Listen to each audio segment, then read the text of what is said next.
நமஸ்காரம். அன்பார்ந்த நேயர்களுக்கு வணக்கம். இன்றைக்கி நம்ம பார்க்கவிருக்கும் விஷயம் ஒரு சின்ன தாந்திரீகமான வித்தை. ரொம்ப சக்தி வாய்ந்த இது. பணத்தை எளிதாக ஈர்க்கக்கூடிய மகாலட்சுமியின் பீஜ மந்திரமும் அதே சமயம்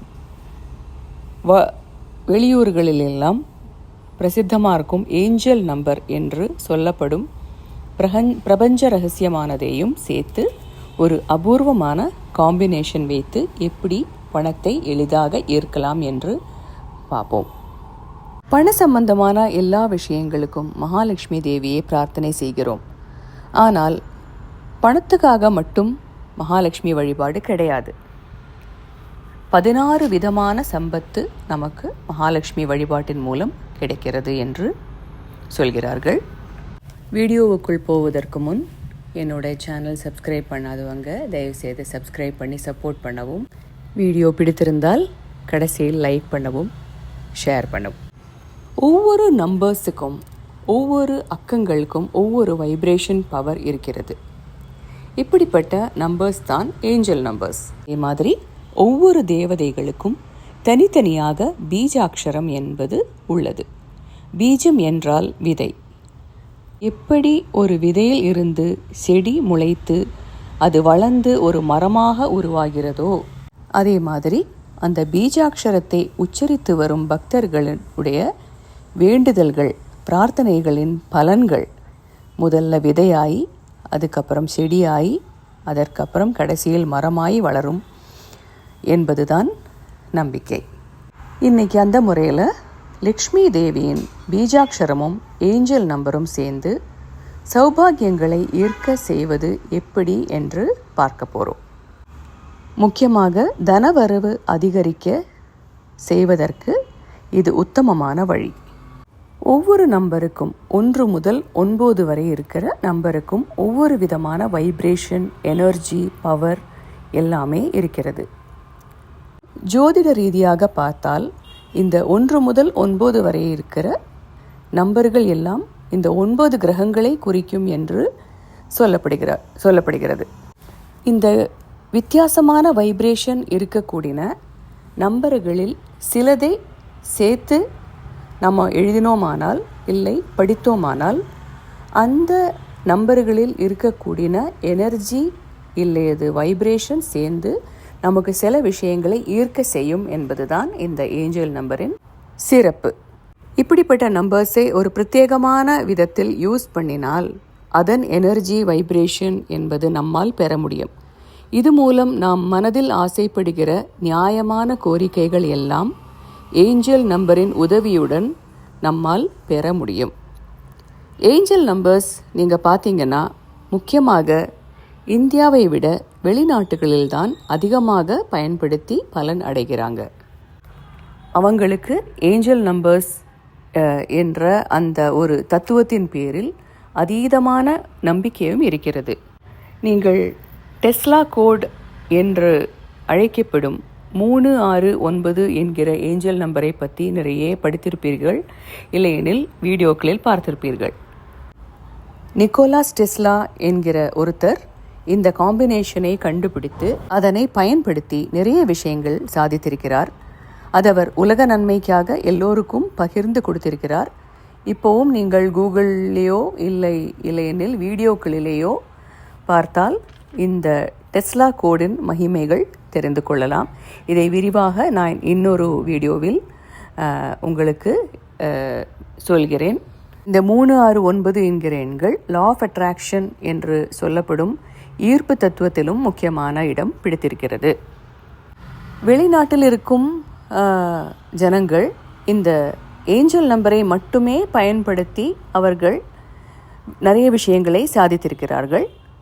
ஆனால் நாமோ இன்னைக்கு பண்ண போது லக்ஷ்மி தேவியின் பீஜ மந்திரமானது அதையும் சேர்த்து இந்த ஏஞ்சல் நம்பரையும் யூஸ் பண்ண இந்த நம்பரின் சக்தி 10 மடங்காக அதிகரிக்கிறது. அதன் ஈர்ப்புத்தன்மை 10 மடங்காக அதிகரிக்கிறது.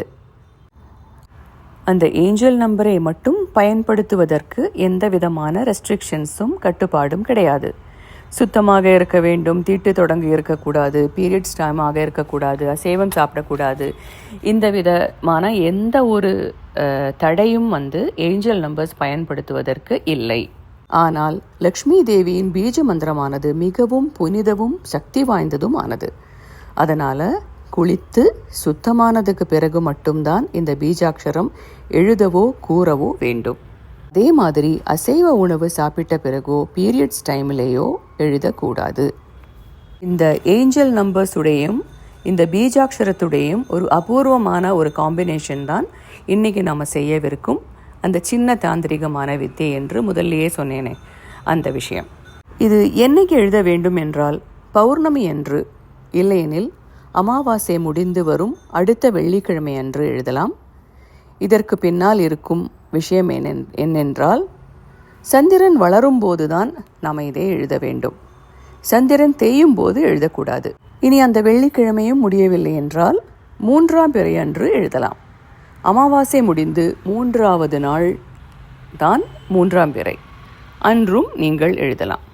இந்த 3 நாட்களில் உங்களுக்கு எந்த நாள் சௌகரியமாக அமைகிறதோ அன்னைக்கு எழுதலாம். சரி, எந்த நேரத்தில் எழுத வேண்டும் என்று கேட்டால், ராகு காலம், யமகண்ட காலம் இவை 2ஐயும் தவிர்த்து எந்த நேரத்தில் வேண்டுமானாலும் எழுதலாம். ஒவ்வொரு நாட்களுக்கும் ராகு காலம், யமகண்ட காலம் என்று கேலண்டரில் பார்த்தால் தெரிந்து கொள்ளலாம். அதில் பார்த்து நல்ல நேரம் என்று எழுதப்பட்டிருக்கும். அந்த நல்ல நேரத்தில் எழுதினால் ரொம்பவும் சிறப்பு. இல்லை, அது சாத்தியமில்லை என்றால் எந்த நேரத்தில் வேண்டுமானாலும் எழுதலாம். ஆனால் ராகு காலம், யமகண்ட காலம் இந்த 2ஐயும் தவிர்க்க வேண்டும். சரி, இது எதில் எழுத வேண்டும் என்று கேட்டால், பே லீஃப் இல்லை என்றால் பிரியாணி இலை என்று சொல்லுவோம் இல்லையா, பிரிஞ்சி இலை, அந்த இலைக்கு ரொம்ப அபூர்வமான ஈர்க்கும் தன்மை உள்ளது. அது நிறைய பாசிட்டிவ் வைப்ரேஷன் இருக்கிற ஒரு விதமான இலை. இந்த இலையில் நீங்கள் எழுதலாம். அது இல்லை என்றால் வெள்ளை நிற பேப்பரில் எழுதலாம்.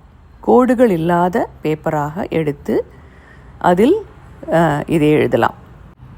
இலையில் எழுத போகிறீர்கள் என்றால் இலை கோடு இல்லாததோ, மடிப்பில்லாததோ, சுருக்கம் இல்லாததோ ஆக பார்த்து ஃப்ரெஷ்ஷான இலையாக பார்த்து எடுத்துக்கொள்ளுங்கள்.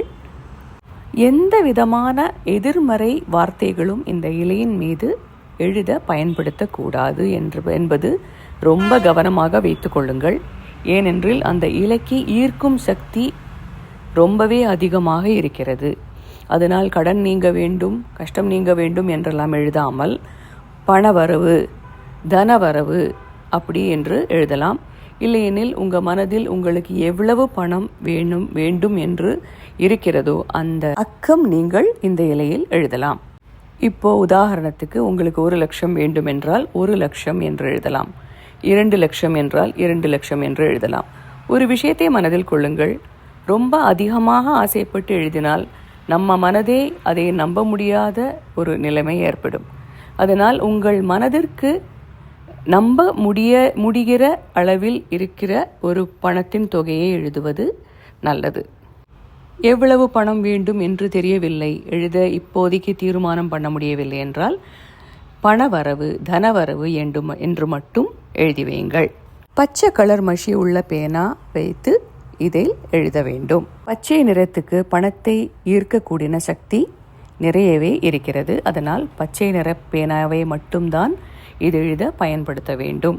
நாம் எழுத வேண்டிய பீஜாட்சரமும் ஏஞ்சல் நம்பரும் சேர்ந்த ஒரு காம்பினேஷன் என்னவென்று பார்ப்போம். ஸ்ரீம் 2918. ஸ்ரீம் 2918. இதுதான் அந்த காம்பினேஷன். இதை அந்த பிரியாணி இலையில் பச்சை நிற பேனாவில் எழுதி உங்கள் பர்சினில் இல்லையெனில் பீரோவில் வைக்கவும்.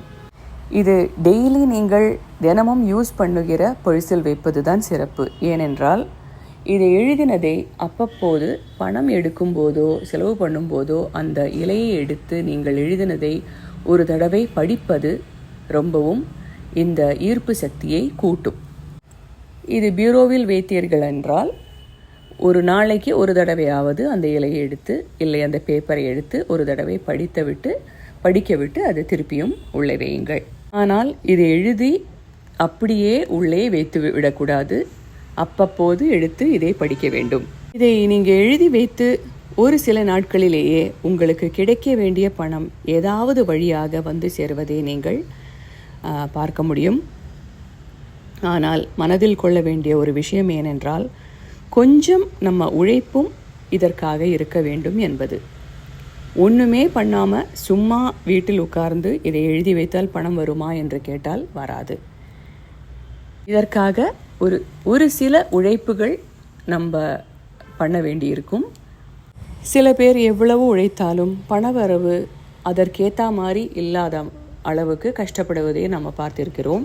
இந்த மாதிரி இருக்கிறவங்க இதை எழுதி வைப்பதனால் பணவரவு அதிகமாவது கண்கூடாக பார்க்கலாம். வீட்டில் கணவன் வேலைக்கு போய்விடுகிறார், மனைவி வீட்டை பார்த்து கொள்கிறார் என்றால் மனைவி கணவனுக்காக இதை எழுதலாம். ஏனென்றால் கணவனின் பணமும் குடும்பத்திற்காகத்தான் வரப்போகிறது. அதனால் அவரால் எழுத முடியவில்லை என்றால் மனைவி கணவனுக்காக இதை எழுதலாம். ஏதாவது ஒரு சின்ன பணம் சம்பாதிக்கும் முயற்சியில் ஈடுபட்டு இதை எழுதினால் பலன் ரொம்பவே சீக்கிரமாக கைகூடுவது நீங்கள் பார்க்கலாம். இல்லை, இந்த சொன்ன மாதிரி மனைவிகள் கணவன்மார்களுக்காக எழுதலாம். குழந்தைகள் அப்பா அம்மா வருமானம் அதிகரிக்க இதை செய்யலாம். அப்பா அம்மா குழந்தைகளுக்கு பணவரவு ஜாஸ்தியாகவும் இதை எழுதி வைக்கலாம். மகாலட்சுமியின் பீஜாட்சரமும் ஏஞ்சல் நம்பரும் சேர்ந்த காம்பினேஷன் மூலமாக பணத்தை எளிதாக எப்படி ஈர்ப்பது என்று விரிவாக சொல்லிவிட்டேன் என்று நினைக்கிறேன். நீங்களும் இதை பண்ணி பாருங்கள். இதற்காக ₹1 கூட நீங்கள் செலவு பண்ண வேண்டியதில்லை. ஓரிரு நிமிடங்கள் மட்டுமே போதும். ரொம்ப சிம்பிளாக ஒரு இலையிலோ ஒரு பேப்பரிலோ உங்கள் பணவரவை எளிதாக ஈர்க்க முடியும். இதை நீங்களே பண்ணி பாருங்கள். அதற்கு பின் என் வீடியோவுக்கு கீழ் கமெண்ட் பண்ணுங்கள். இந்த இலையானது எப்போ மாற்றலாம் என்று கேட்டால், சில சமயம் பேப்பரில் எழுதி வைத்தால் அப்படியே இருக்கும். ஆனால் இலையாவது சில சமயம் பொடிந்து போக வாய்ப்பு இருக்கிறது. அப்படி என்றால் அடுத்த மாதம் இதே மாதிரி 3 நாட்கள், பௌர்ணமி, 3ஆம் பிறை, இல்லை என்றால் அமாவாசைக்கு பிறகு வருகிற வெள்ளிக்கிழமை, இந்த 3 நாட்களில் நான் முதல்ல சொன்ன விதிமுறைப்படியே ஃபாலோ பண்ணி நீங்கள் திருப்பியும் எழுதி வைக்க வேண்டும். இதை ஒரு நம்பிக்கையுடன் பண்ணுங்கள். கொஞ்சம் முயற்சி பண்ணுங்கள். முயற்சியுடன் செயல்படுங்கள். கண்டிப்பாக லக்ஷ்மி தேவியின் கடாட்சம் இது மூலமாக நிறைய பேருக்கு கிடைத்திருக்கிறது. நீங்களும் இதை ட்ரை பண்ணுங்கள். நன்றி, வணக்கம்.